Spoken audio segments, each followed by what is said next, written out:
पुत्र जवान होने थे माँ बूढ़ी, यहाँ माँ जवान है और पुत्र बूढ़े। भक्ति कहती मैं चले तो बूढ़े भी ठीक है, तो पर चल पड़ते तो सोए हुए उठते ही नहीं है।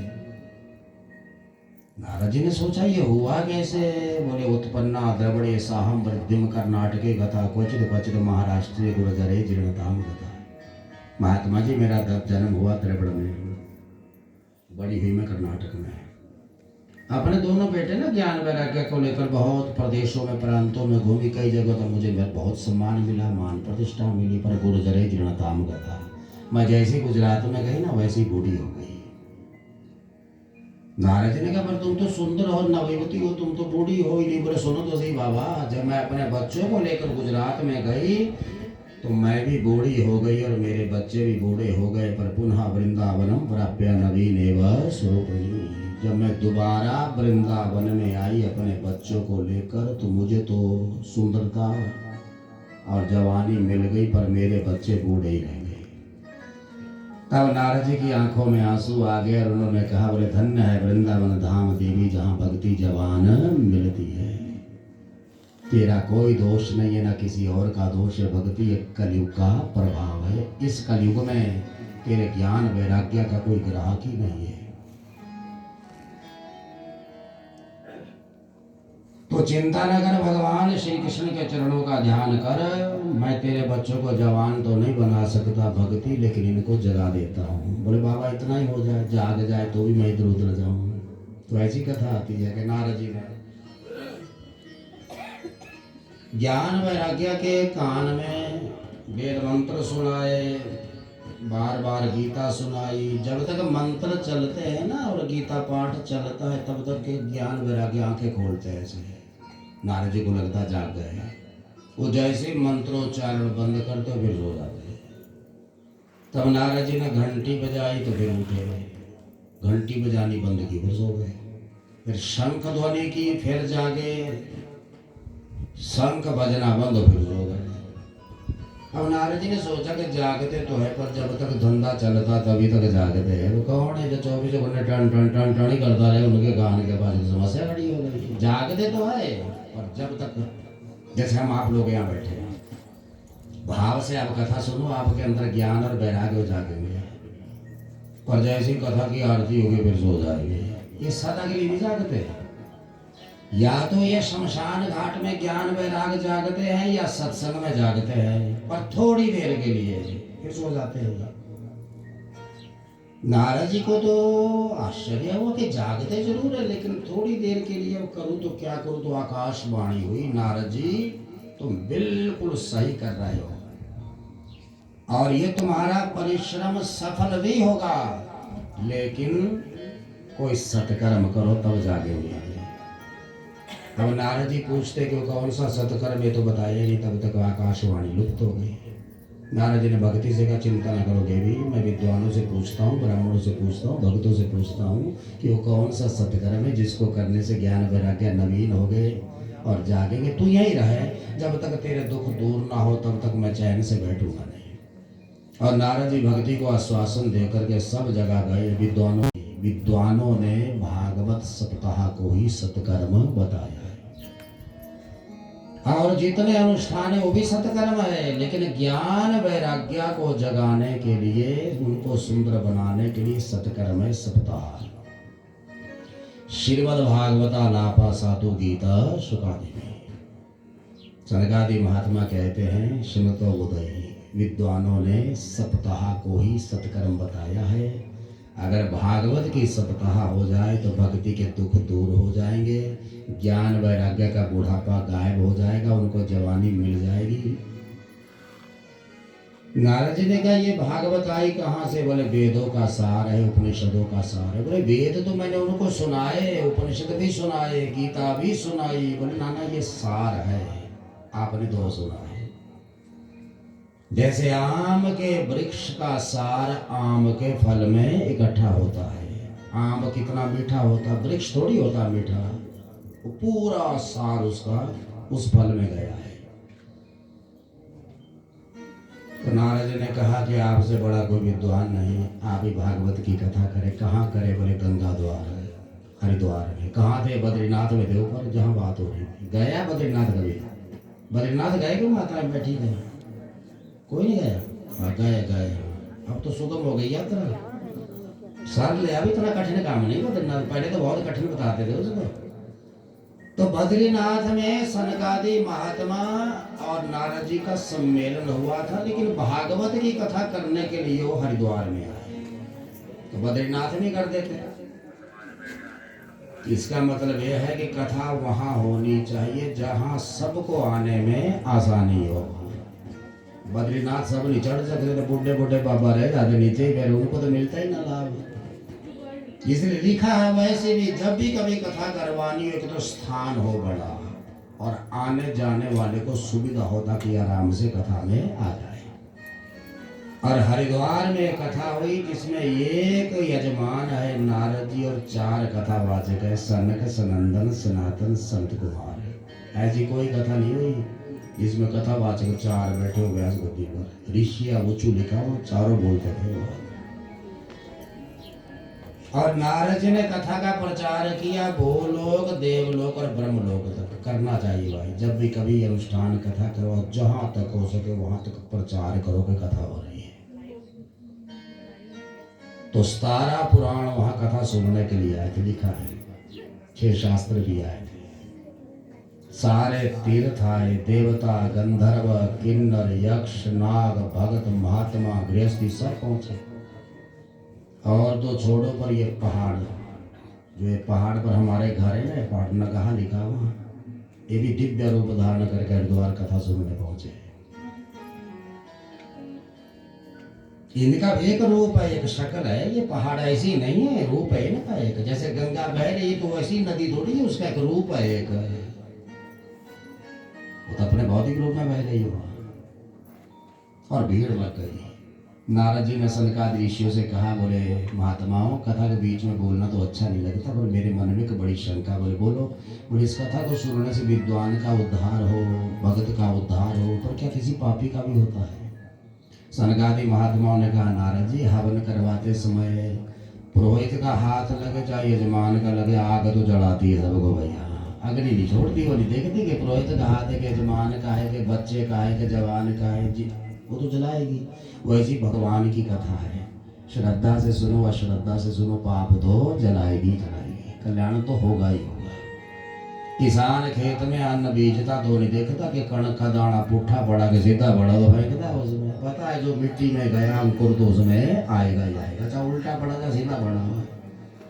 आप श्रद्धा से अश्रद्धा से जो भी कुछ कर रहे हो धर्मानुष्ठान में, उसका फल तो आपको मिलेगा ही मिलेगा। चाहे बीच बीच में आप सो भी जाते हो, इसका भी आपको फल मिलेगा ही मिलेगा, गलत नहीं मिलेगा, अच्छा ही मिलता फल आएगा। अंकुर भगवान की कथा में बैठे भैया, तो परमात्मा कृपा तो करेगा ही करेगा। मैं हर कथा में कहता हूँ कि यहाँ तक पहुँचना हमारा काम है, अब आगे कथा सुनाना भगवान का काम है। क्या कथा सुना दे या नींद ला दे, कुछ भी कर, आ तो गए, एक बार पहुँच गए बस। आगे तो भगवान की जिम्मेवारी, आप चिंता ना करना। और कल से हमारा कथा का टाइम क्या रखा हुआ जी? हाँ 1 बजे से 4 बजे तक रखा हुआ मेरी कथा में। और जब जागा तो उसकी आंखों से मौत बढ़, यानी कालेपन भस्म हो गया, तो भगवान कृष्ण मिल गए। सोने के बाद भी सोचो आप, कथा में सोया था उसने, नहीं कथा कुथा सुनी, कुछ नहीं सोया था, जब जागा तो सामने कृष्ण। तो उसने हाथ जोड़े थे, बोले प्रभु मेरा उद्धार। बोले जो सोवत है सो खोवत है, यहाँ सोने से उद्धार नहीं होता, पर मैंने तेरे को दर्शन दे दिया क्योंकि तू मेरी कथा में सोया हुआ था। एले मंत्र ओम नमो भगवते वासुदेवाय, और सीधा चला जा बद्रीनाथ धाम और भगवान का भजन कर। पुरुषार्थ तो करना ही पड़ता, पर इतना फल मिल गया कि जो आदमी कथा में 3 घंटे सोया था और जब आरती लगी उन्हें तब जागा तो सामने कृष्ण भगवान खड़े हुए। क्यों दिया दर्शन? बोले तो मेरी कथा में सोया हुआ था। अब कल्याण चाहता है तो तुझे खुद ही करना पड़ेगा, वो मैं भिक्षा नहीं दे सकता। तो यहाँ तो भैया जो आ गया वो भगवान का भक्त और भगवान की कृपा।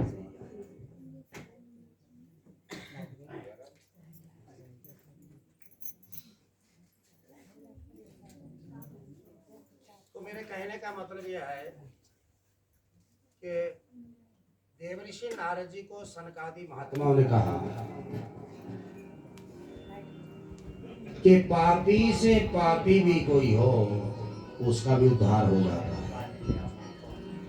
अधर्मी हो, अत्याचारी हो, पापाचारी हो, कामी हो, क्रोधी हो, लोभी हो, सारा जीवन जिसने किया ही कुछ नहीं और मर गया, और मरने के बाद प्रेत बन गया, उसके निमित्त भी कोई सप्ताह अनुष्ठान करवा दे तो जीव भी मुक्त होकर भव सागर पार चला जाता है। तो हम तो जीवित बैठे यार। नारद जी का तो बड़े आश्चर्य की बात है। तो सुनो, तुंगभद्रा तटे पूर्वम भूत पतनमुत्तमम यत्र वर्णा स्वधर्मेण सत्कर्म तत्परा आत्मदेव पूरे तस्मिन् सर्ववेद विशारद। नारद जी, तुंगभद्रा नाम की एक नदी है, उसके तट पर एक उत्तम नगर नाम का गांव है जिसमें चारों वर्णों के लोग रहते, ब्राह्मण, क्षत्रिय, वैश्य और चतुर्थ वर्ण, और सब अपना अपना कर्म करते हैं। उसी गांव में एक आत्मदेव नाम के पंडित जी रहते जिनकी पत्नी का नाम धुंधली है। दो ही आई घर में। गौशाला में एक गाय है, यजमान वृत्ति बहुत है, धन की कमी नहीं, मान प्रतिष्ठा की कमी नहीं, विद्या की कमी नहीं। एक कमी है कि इस परिवार में संतान का सुख नहीं है। कोई ना कोई कमी तो जीवन में रहती है भैया, यहाँ सब सुख नहीं मिलते हैं, कोई ना कोई कमी रहेगी। एक कमी पूरी होगी, दूसरी सामने आपके खड़ी हो जाएगी। तो सूत जी कहते हैं कि सनकादि महात्मा सुनो, और इधर सनकादि महात्मा सुना रहे नारद जी को कि भागवत का महात्म्य सुना रहे हैं कि एक पापी प्रेत का भी उद्धार हुआ है भागवत की कथा से। भक्त सुने तो उसका कल्याण क्यों नहीं होगा। आत्मदेव की जो पत्नी है ना धुंधली, थोड़ा कड़वा बोलती है, बाकी सब गुण है उसमें। घर का काम भी सब करती है, पंडित जी का ध्यान भी रखती है, जवान घर में आते उनका ध्यान भी रखती है, गौशाला में गाय है उसकी सेवा भी करती है, पर बोलती थोड़ा कड़वा है। तो एक कोई ना कोई कमी तो रहती ना सबके जीवन में। तो पंडित जी समझाते बहुत है, पर समझ गए कि इसका स्वभाव है, ऐसा ही बोलेंगे तो ज्यादा बुरा भी नहीं मानते। पर एक कमी थी पंडित जी के यहाँ के, मेरे संतान नहीं है। उपाय भी बहुत किए, अपने धन का आधा हिस्सा तो धर्मानुष्ठान में लगा दिया, ना बेटी हुई ना बेटा हुआ। एक दिन पंडित जी सुबह सुबह नहा धो करके संध्या में बैठे, फिर अपनी पत्नी को कहा, बोले देवी दूसरे का बोलो महाराज। बोले ऐसा मन करता जैसे आत्महत्या कर लो। बोलो वृंदावन बिहारी। दुख बहुत बुरी चीज होती है महाराज। संपन्न परिवार था, सब कुछ था, बस एक संतान नहीं थी, कोई भोगने वाला नहीं था। बड़ा मुश्किल होता शरीर छोड़ना, जब बहुत कुछ आपने जोड़ रखा तो किसको संभालो। प्राण निकलने भी आसान नहीं है, हर किसी को दिया नहीं जाता है। अच्छा, कुछ ऐसी मोह माया है, अपना चाहे नालायकी होगा तो भी आप उसके ऊपर जोड़ जाओगे। मैंने किसी बाप को नहीं देखा कि मेरा बेटा नालायक है तो मैं पड़ोसी के बेटे को संपत्ति दे जाऊंगा, अपनी उसको ही देगा। ये मोह ममता ही ऐसी है। पंडित जी के पास कोई कमी नहीं थी, सब कुछ था, पर छोड़े किसके पास, और सोच रहे कि दुख बहुत है। गौशाला में जो गाय थी वो भी 7-8 साल से ना बच्चे को जन्म ही नहीं दे रही थी। पंडित जी को मन मानी बात खा रही कि मेरे हाथ का पानी देवता न लेते होंगे, पितर न लेते होंगे, मैंने संतान हूँ, मेरी गति नहीं होगी, मुझे स्वर्ग नहीं मिलेगा। अपनी भी एक बात है, गति सबकी होती है, अपने कर्म अनुसार ही हो जाती है, पर एक मन नहीं मानता। जब सुबह सुबह पत्नी से कहा कि ऐसा मन करता कहीं आत्महत्या कर लूं, तो पत्नी थोड़ा कड़वा बोल दी। उसने बोला जाओ मरो मरो, तुमको किसने रोक रखा है। उसका तो स्वभाव था, उसने बोल दिया, उसको लग गई चोट। और एकदा सदो दुखाद गृहम त्यक्त्वा वनम गतः। पंडित जी ने वही माला छोड़ी, घर छोड़ा और वन को चले गए। सोच रहे ढाक से छलांग लगाऊं, फंदा लगाऊं, पानी में कूदूं, पर जब तक मरूंगा नहीं तब तक शांति मुझे मिलेगी नहीं। सोचता सोचता ये बियाबान जंगल में गया, एक तालाब, गहरा तालाब, शीतल पानी। दोपहर के 12 बज रहे, देखा भाई इसी में छलांग लगाऊं। हाथ धोए, पैर धोए, आचमन किया और हाथ में जल लेकर सूर्य भगवान को दे रहा। यही सूर्य सहस्रांश होते जो राशि पति प्रार्थना कर रहा है, तू कर्मों का साक्षी देवता है, प्रत्यक्ष है। मैं जानता हूँ भास्कर भगवान कि आत्महत्या करना महापाप है, पर मैं क्या करूँ, मैं बहुत दुखी हूँ। मैं इस तालाब में छलांग लगाने जा रहा हूँ। मेरी आपसे प्रार्थना है कि यमराज की अदालत में मेरी गवाही दे देना कि ब्राह्मण बहुत दुखी था, इसलिए इसने आत्महत्या की। और जैसे ही छलांग लगाने लगा, सामने नजर पड़ी और एक महात्मा भिक्षा का खप्पर हाथ में लिए गाते आ रहे हैं, जय जय राधा रमण हरे बोल, जय जय राधा रमण हरे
हरि बोल